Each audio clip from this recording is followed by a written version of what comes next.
Selamat pagi Bapak Ibu yang dikasihi oleh Tuhan Yesus Kristus. Pada saat ini kita selalu bersyukur dan senantiasa bersyukur karena kasih kemurahan Tuhan dalam hidup kita. Kita tahu pada saat ini begitu banyak kejadian yang dapat menghimpit iman kita, namun kita yakin dan percaya bahwa Tuhan Allah yang kita sembah adalah Allah yang kuasa atas hidup kita. Oleh sebab itu kita meyakini bahwa Allah Juru Selamat kita harus tetap kita pegang dan kita yakini ada dalam kehidupan kita semua. Kita akan bersatu di dalam doa. Bapa yang kami kasih dan kami sembah dalam nama Yesus, kembali Tuhan kami menghadap hadirat-Mu pada pagi ini. Kami bersyukur dan terima kasih ya Tuhan, memiliki Allah seperti Engkau. Engkaulah Allah yang layak kami sembah dan kami tinggikan. Bagi kami tidak ada Allah lain selain Engkau ya Yesus. Oleh sebab itu kami bersyukur, kami dapat memiliki Engkau, kami dapat menyembah-Mu ya Tuhan. Seperti halnya pada pagi ini kami semua yang berkumpul di tempat ini bersyukur dan terima kasih Tuhan atas kesempatan yang indah ini. Karena kami dapat memuji, memuliakan akan nama-Mu. Terima kasih ya Tuhan, kami serahkan segala doa kami hanya di dalam satu nama, Yesus Tuhan Allah dan Juru Selamat kami yang hidup. Amin.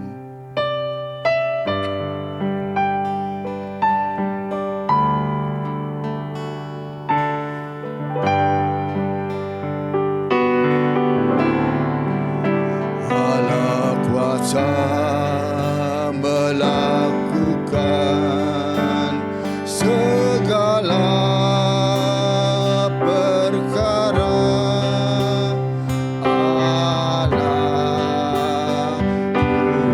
Maha Kuasa. Dia ciptakan seisi dunia, segala masa, Allahku Maha Kuasa. Allah kuasa melakukan segala perkara.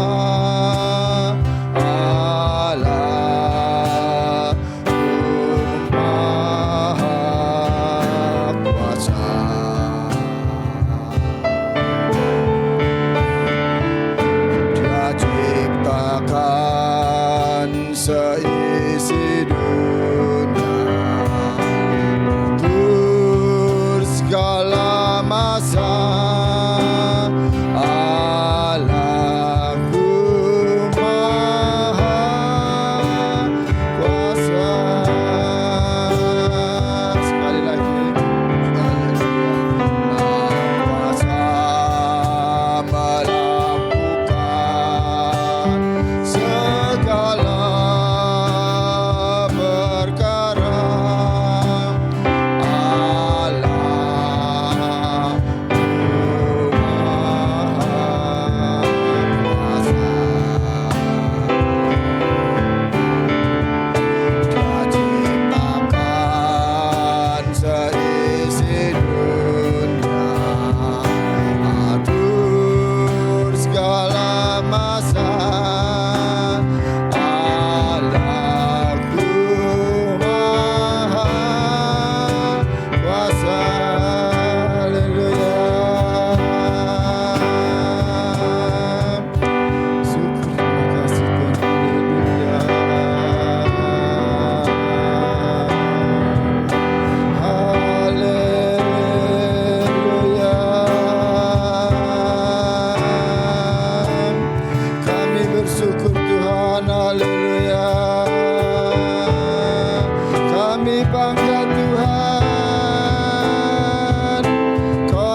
baik yang kami sembah di dalam nama Tuhan Yesus Kristus.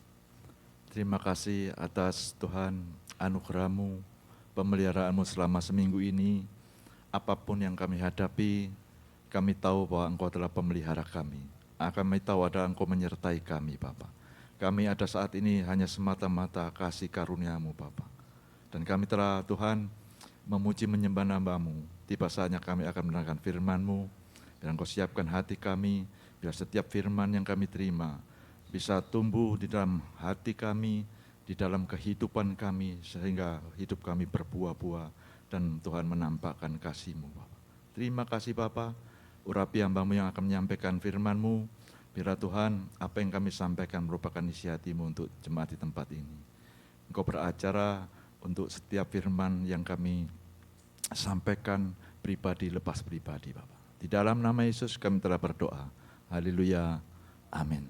Shalom Bapak Ibu saudara sekalian. Saya percaya bahwa saat ini Bapak Ibu saudara dalam keadaan baik dan dalam pemeliharaan Tuhan.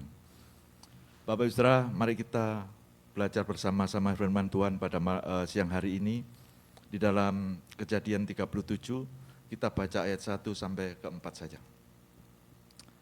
Kejadian 37 ayat 1 sampai ke 4. Judulnya Yusuf dan saudara-saudaranya. Adapun Yakub, ia diam di negeri penumpangan ayahnya, yakni di tanah Kanaan. Inilah riwayat keturunan Yakub tatkala berumur 17 tahun.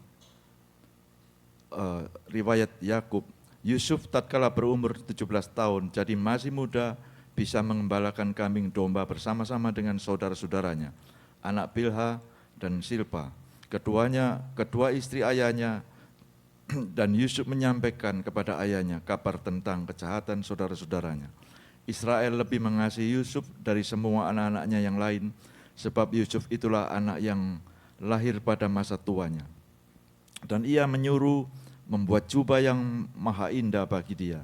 Setelah dilihatnya oleh saudara-saudaranya bahwa ayahnya telah mengasihi Yusuf dari semua saudara-saudaranya, maka bencilah mereka itu kepadanya dan tidak mau menyapanya dengan rahmah.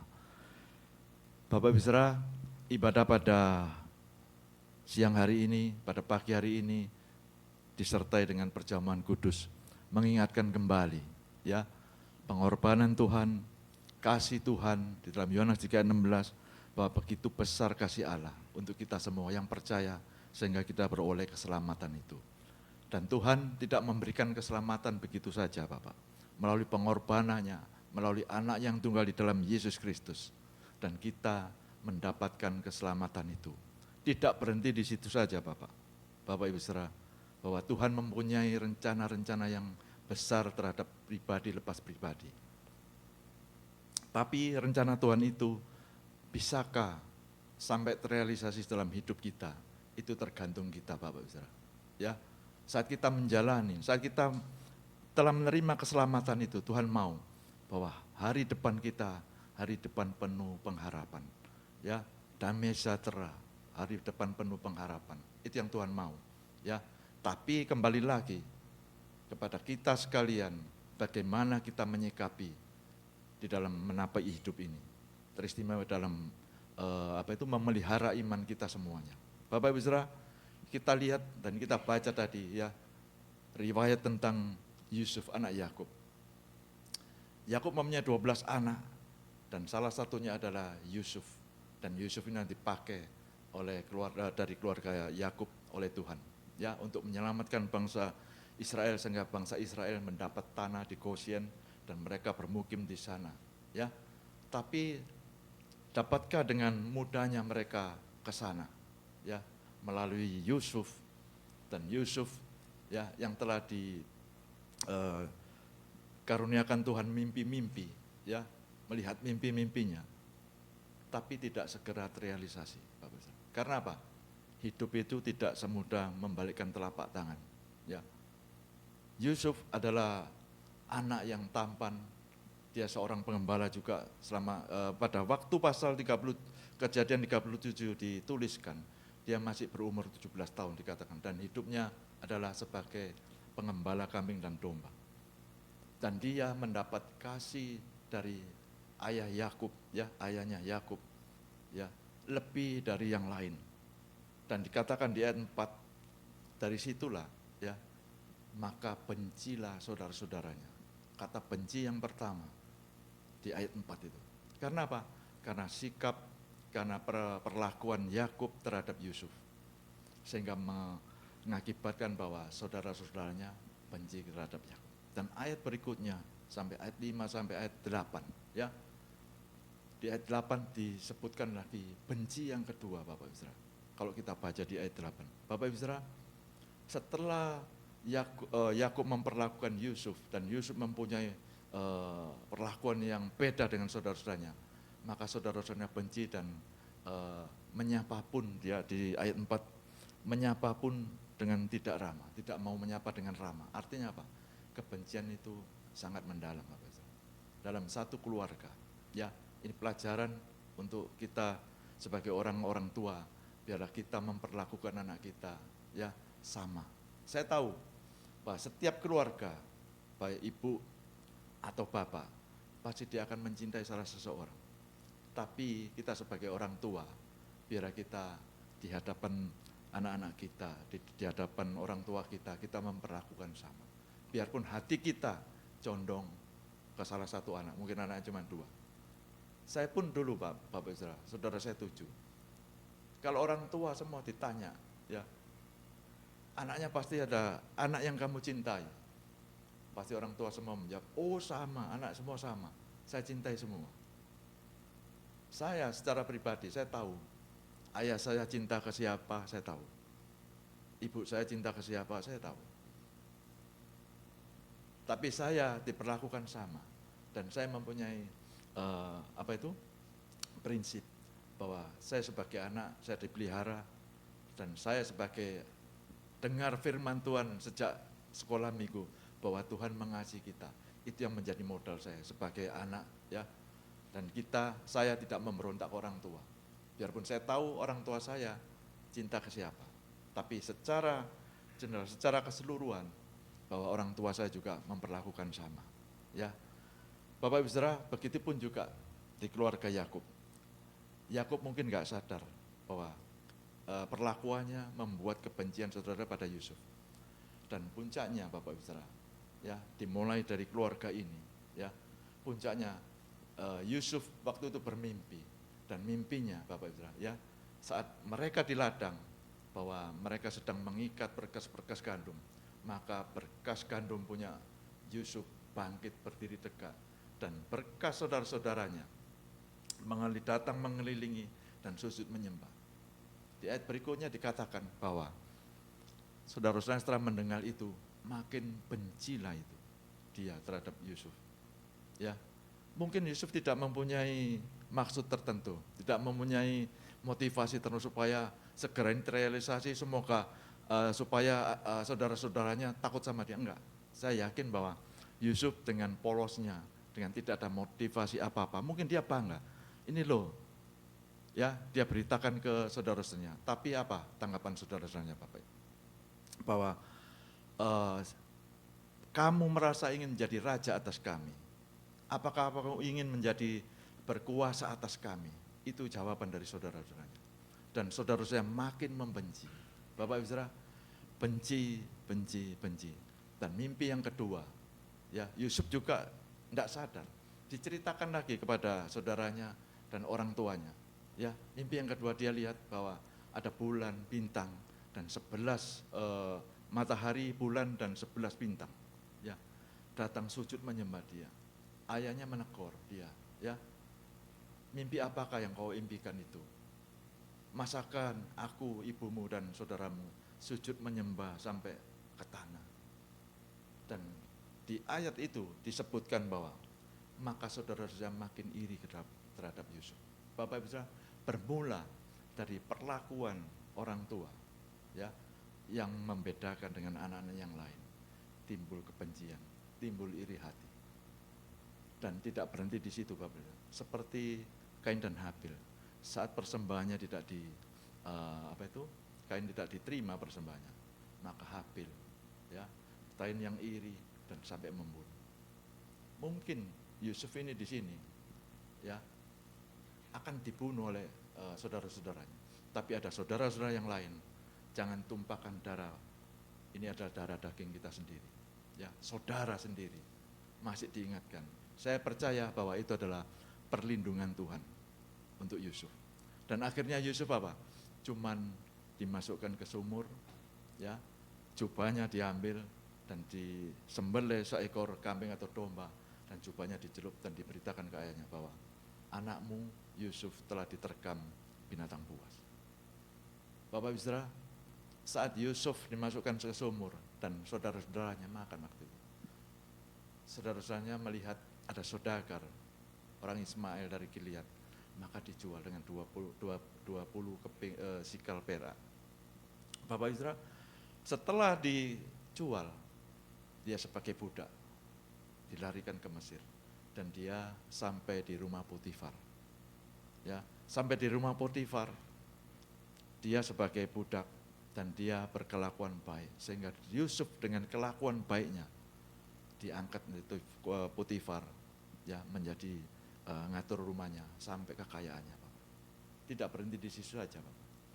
Bahwa Yusuf orang yang tampan dan mulai, ya, istri Potifar tergila-gila sama dia. Akhirnya dia tidak meladeni dan dia lari. Akhirnya dia difitnah dan masuk penjara. Di penjara dia kenal dengan juru minum dan juru roti, dan dia bisa menerjemahkan, mengartikan mimpi itu, sehingga juru roti dan juru minumnya dia bisa keluar, dan salah satu juru rotinya digantung, Bapak. Dan tinggal satu juru minumnya yang ingat Yusuf. Akhirnya Fir'aun mempunyai mimpi dan akhirnya bisa diartikan sama Yusuf. Dan akhirnya Yusuf menjadi penguasa, menjadi orang nomor 2 di Mesir. Bapak Ibu Saudara, saya katakan di depan tadi, ya, bahwa saat kita pun juga saat ini menjadi anak Tuhan, menerima keselamatan itu dan kita mengerjakan iman kita, dan Tuhan mau bahwa masa depan kita penuh pengharapan, ya, damai sejahtera penuh harapan. Tapi saya katakan di depan tadi bahwa tidak semudah kita membalik telapak tangan. Seperti Yusuf, dalam mimpinya sudah tahu bahwa saudara-saudara akan menyembah. Tapi apakah langsung terrealisasi? Enggak, Bapak Ibu. Ya, melewati tekanan-tekanan hidup. Bapak Ibu Saudara, Yusuf saat melewati tekanan hidup itu, yang menentukan adalah sikapnya. Ya, apakah sikap yang membawa Yusuf sampai dia janjinya, mimpinya terrealisasi dalam hidupnya? Satu, Yusuf tidak mengomel. Saat dia mendapat tekanan itu, dia tidak ngomel. Ya, kalau kita lihat di Bilangan 20 ayat yang kelima, saat bangsa Israel, ya, mengomel terhadap Musa, terhadap Allah. Ya, dikatakan di situ bahwa mereka berkata-kata pada Allah dan Musa, mengapakah kamu memimpin kami keluar dari Mesir, supaya kami mati di padang gurun ini. Dan sebab di sini tidak ada air dan roti, dan akan kami makan makanan itu hambar, kami terlalu muak. Bayangkan Bapak Saudara, bangsa Israel, kita bandingkan dengan Yusuf. Bangsa Israel yang keluar dari Mesir mengalami banyak mujizat. Ya, tula-tula 10 dia terabaikan, tidak sampai kena. Sampai dia keluar dari Mesir, laut dibelah jadi 2. Dia menyaksikan dengan mulut yang sama, dia berkata, puji Tuhan, Allahku besar. Haleluya. Tapi dengan mulut yang sama, saat dia terhimpit, saat dia mengalami tekanan, ya, soal makanan, soal air, dia sudah mulai ngomel. Beda, ya. Kalau bangsa Israel mengalami mujizat-mujizat masih bisa ngomel, tapi Yusuf dalam mimpinya belum terrealisasi, tapi dia saat mendapat tekanan tidak ada omelan. Dan realisasi di dalam janji Tuhan itu terhadap dia belum tercapai, belum terlaksana, belum terrealisasi. Tapi Yusuf tetap bungkem dan tidak ngomel. Inilah sikap Bapak Ibu Saudara, ya, saat ini kita semua jemaat sekalian dan orang di luar sana secara dunia, kita saat ini mengalami, ya, tekanan. di dalam keluarga kita, mungkin dalam hubungan suami istri, anak, mungkin dalam ekonomi kita, pekerjaan kita, dalam sekolah kita, kuliah kita. Teristimewa saat ini di dalam menghadapi COVID ini. Saya percaya ya bahwa ada orang-orang yang income-nya mulai berkurang. Bahkan dikeluarkan dari pekerjaan, bahkan dibayar separuh. Itu merupakan tekanan Bapak. Tapi sekali lagi saya katakan, sikap saudara yang menentukan. Saat saudara menghadapi itu, saudara harus meneladani Yusuf. Dia yang tidak mengomel dan dia bisa bersukacita. Ya. Bapak Ibu Saudara, dikatakan di dalam 1 Tesalonika ayat 5 ayat 16, ya. Bersukacitalah senantiasa, tetaplah berdoa, ya. Mengucap syukurlah dalam segala hal, sebab itulah yang dikehendaki Allah. Bapak Ibu Saudara, di dalam 1 Tesalonika 5 ayat 16 sampai 18 dikatakan, bersukacitalah, tetaplah berdoa, ya, mengucaplah syukur senantiasa. Itu yang dikehendaki Allah. Sikap Yusuf yang pertama, dia tidak mengomel, tapi dia tahu bahwa dia pasti dilindungi Allah. Dan saya yakin di dalam kesalehannya, dia tetap bersukacita, tetap berdoa dan mengucap syukur. Ya. Yang kedua, sikap yang ditunjukkan Yusuf terhadap di dalam mendapat tekanan itu. Dia tidak menyalahkan dirinya sendiri dan tidak menyalahkan Tuhan. Pak. Kebanyakan kita saat ini, kalau kita mendapat tekanan, Bapak, ya, yang saya katakan tadi, biasanya tanya, Tuhan apa salahku? Itu masih enak. Kalau menyalahkan Tuhan, Tuhan gara-gara gini, Tuhan disalah-salahkan. Bapak. Tapi sikap yang kedua dari Yusuf, dia tidak menyalahkan siapa-siapa. Ya, bahkan dia bisa berdoa, itu ya yang Tuhan mau. Dia tidak menuding sana, kanan, kiri, belakang, siapapun. Tapi tetap fokus pada Tuhan. Dan sikap yang ketiga, setelah dia sampai Mesir tadi, ya, di rumah Potifar, dan nyonya Potifar mulai tergoda. Inilah sikap Yusuf, Bapak, sikap yang setia pada Tuhan. Dan dia tidak menjual, ya, demi masa depannya. Mungkin kalau kita saat ini dengar di luar sana, ya, banyak tante-tante yang suka pada pemuda-pemuda. Sebaliknya, mungkin pasangan, ya, muda-mudi, mungkin dia bisa menjual imannya sampai meninggalkan Tuhan demi apa? Demi pasangan, demi pekerjaan, dan yang lain-lain.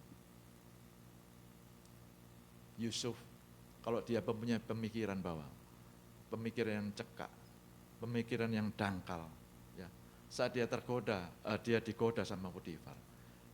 Kalau dia tidak takut akan Tuhan dan dia tidak setia pada Tuhan, ya, maka dia akan tinggalkan itu dan dia akan melakukan. Yang dilihat pokoknya dia senang dan masa depannya di situ aja, Pak.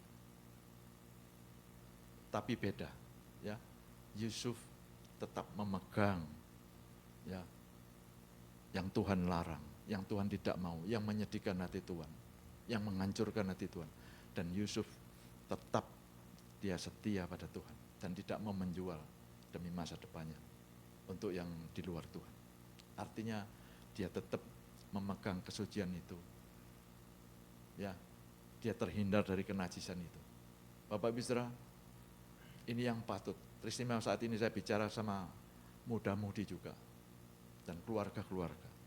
Bila kita tetap setia terhadap janji-janji Tuhan, terhadap apa yang kita hadapi saat ini, tekanan apapun yang kita hadapi, ya, mari kita diteladani Yusuf, ya, supaya kita tetap setia pada Tuhan dan kita tidak melepaskan iman kita demi yang lain, Bapak. Demi masa depan, demi pekerjaan, demi yang lain. Bapak Ibu Saudara, sikap yang ditunjukkan Yusuf setelah dia mengalami tekanan dan dia mendapat, ya, semuanya itu, dia pada umur 30, ya, dia menghadap ke Firaun dan dia diberikan kekuasaan itu. saat dia di atas, dia tidak melakukan yang jahat terhadap saudaranya. Dan itu sikap Yusuf yang penuh kasih. Ya, dia tidak menendam terhadap saudaranya. Dia tidak mengingat-ingat lagi masalah saat dia di rumah, sampai dia sampai ke Mesir, ya, dijual, dijadikan budak. Tapi dia tetap, ya, saat dia berada di atas, dia sikapnya tetap mengasihi, ada welas asih. Karena apa? Dia telah menerima kasih itu dari Tuhan dan dia melepaskan kasih itu. Kasih pengampunan dan tidak ada penendangan. Bapak Ibu Saudara, dari 4 sikap Yusuf ini perlu kita teladani, ya. Biar saat ini saya tidak tahu keadaan saudara sekalian saat ini.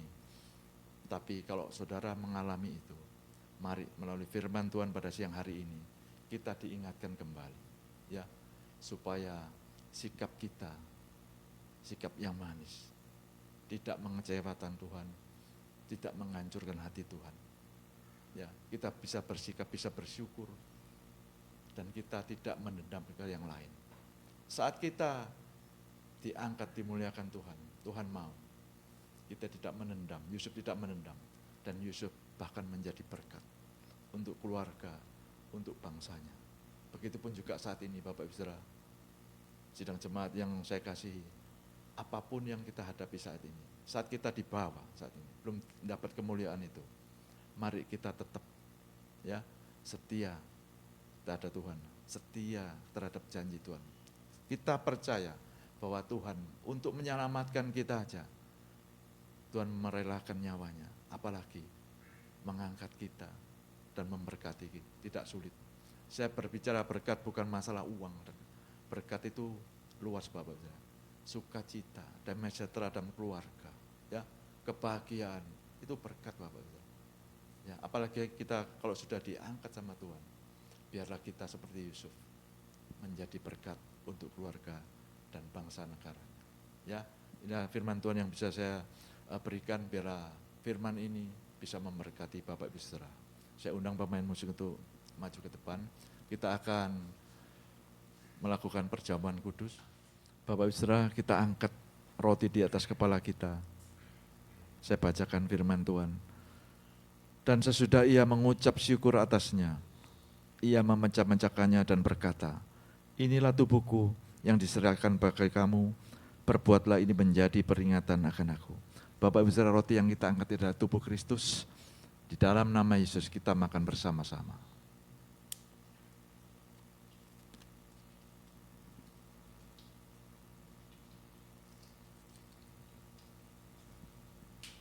Kita angkat anggur di atas kepala kita. Demikian juga ia mengambil cawan sesudah makan lalu berkata, cawan ini adalah perjanjian baru yang dimeteraikan oleh darahku. Perbuatlah ini setiap kali kamu meminumnya, menjadi peringatan akan aku. Bapak Ibu Saudara, anggur yang kita angkat ini adalah darah Kristus. Kita minum bersama-sama di dalam nama Yesus.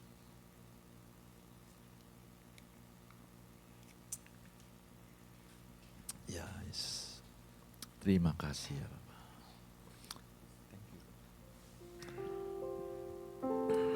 Terima kasih Bapak, terima kasih. Ya Yesus. Ya Tuhan. Thank you Lord. Thank you Lord.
Bapa, kami bersyukur atas kasih-Mu, atas anugerah-Mu. Kami telah menyelesaikan ibadah kami. Kami tahu melalui firman-Mu, Engkau ingatkan kembali. Apapun yang kami hadapi saat ini, kami tidak menghadapi sendirian. Kami menghadapi bersama Engkau. Engkau adalah Allah Immanuel. Bapa, melalui firman-Mu Engkau ingatkan kembali bahwa kuasa-Mu sampai saat ini masih, Tuhan, kami yakini, kami percaya kuasa-Mu tidak akan berubah sampai selama-lamanya. Dan kami sebagai umat-umat-Mu yang telah Engkau tebus menjadi anak-anak-Mu, dan Engkau mempunyai rencana yang besar terhadap pribadi lepas pribadi. Biarlah Tuhan, rencana-Mu terhadap kami semua terrealisasi dalam hidup kami. Biarlah melalui sikap kami, biarlah Tuhan rencana-Mu nyata di dalam hidup kami. Dan kami menjadi anak-anak-Mu yang diberkati, anak-anak-Mu yang Tuhan menjadi berkat untuk yang lain. Dan melalui keluarga demi keluarga Tuhan, terpancar kasih-Mu, terpancar karakter-Mu juga Bapa. Terima kasih Bapa, terima kasih. Kami berdoa juga bangsa negara kami yang tercinta Indonesia, yang dialami oleh saudara-saudara kami di Sulawesi. Biarlah Tuhan, Engkau berikan kekuatan, Engkau berikan penghiburan, teristimewa penyertaan-Mu, Tuhan Engkau berikan ekstra di dalam daerah ini ya Bapak. Terima kasih Bapak, kami berdoa juga untuk Bapak Jokowi sebagai presiden kami dan Bapak Ma'ir Aruf sebagai wakilnya serta menteri-menterinya. Bila Tuhan Engkau berikan hati yang takut akan Engkau di dalam melaksanakan tugas mereka, bila Tuhan di dalam negara kita terwujud keadilan dan kemakmuran. Terima kasih Bapak. Bapak Ibu Saudara, angkat kedua tangan Bapak Ibu Saudara sekalian. Berbahagialah engkau yang telah mendengarkan firman Tuhan, menyimpan dan melakukannya. Diberkatilah orang yang mengandalkan Tuhan. Diberkatilah suamimu, diberkatilah istrimu, diberkatilah anak-anakmu, diberkatilah setiap pria di tempat ini, diberkatilah setiap wanita di tempat ini, diberkatilah pekerjaanmu, diberkatilah rumah tanggamu, diberkatilah pernikahanmu. Bapak Ibu Saudara, sekarang pulanglah dengan membawa berkat dari Allah Bapa. Berkat damai sejahtera, sukacita, kesukaan di dalam persekutuan dengan anaknya yang tunggal di dalam Yesus Kristus, dan Roh Kudus senantiasa menyertai sampai kesudahnya. Dan siang ini kami semua pulang membawa berkat Abraham, Ishak dan Israel, dan kami yang sudah diberkati untuk menjadi berkat. Di dalam nama Yesus kami telah berdoa. Haleluya, amin. Tuhan memberkati Bapak Ibu Saudara.